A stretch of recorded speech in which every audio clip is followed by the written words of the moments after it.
So, nag-ready na tayo dito ng tubig sa planggana. Lalagyan natin ng konting asin. Ibababad natin yung binalatan natin ng mga talong at hiniwa natin. Ayan. Para habang tayo nagpe-prepare ng ibang sangkap ay hindi siya mangitim. So, ayan. Ibababad muna natin dyan.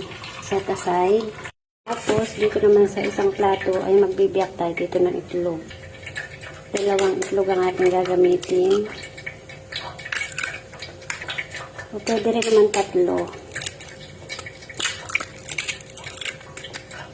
Tapos, lagyan natin ng konting asin at pamintang durog. Tapos, batiin natin.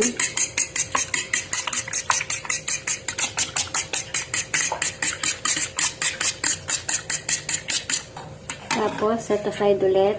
Dito naman sa isang plato ulit. Maglalagay tayo ng harina. Mga 5 kutsarang harina. Ayan. Tapos, lagyan natin ng breading mix. Kahit anong brand ang gusto niyo gamitin na breading mix. Magnolia ang aking gagamitin ngayon. Mga kalahati lang itong pack na itong ating lalagay. Hindi natin lalagay lahat. Ayan. Para mas malasa yung ating lulutuin. Haluin natin yan.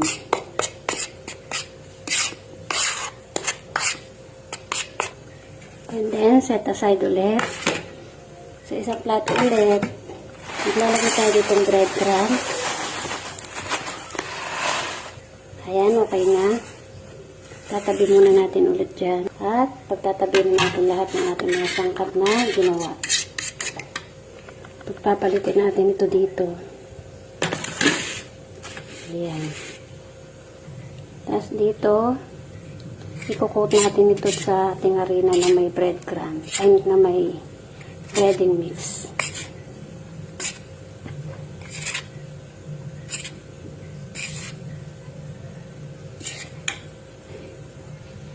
Itong binabad pala natin talong ay pinunasan na natin ito na mabuti para hindi siya basa.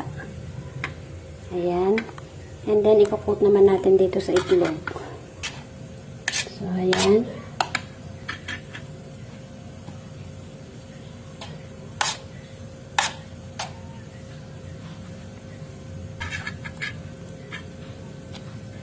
So, ayan, na-coat na natin sa itlog. Ilagay naman natin ngayon sa ating breadcrumbs.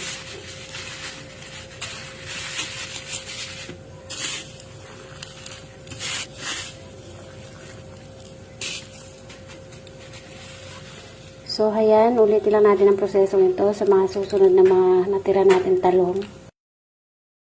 Ituin natin ito dito sa kumukulang mantika.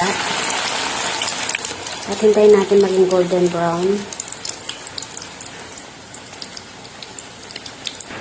So, ayan, pwede na natin baligtarin.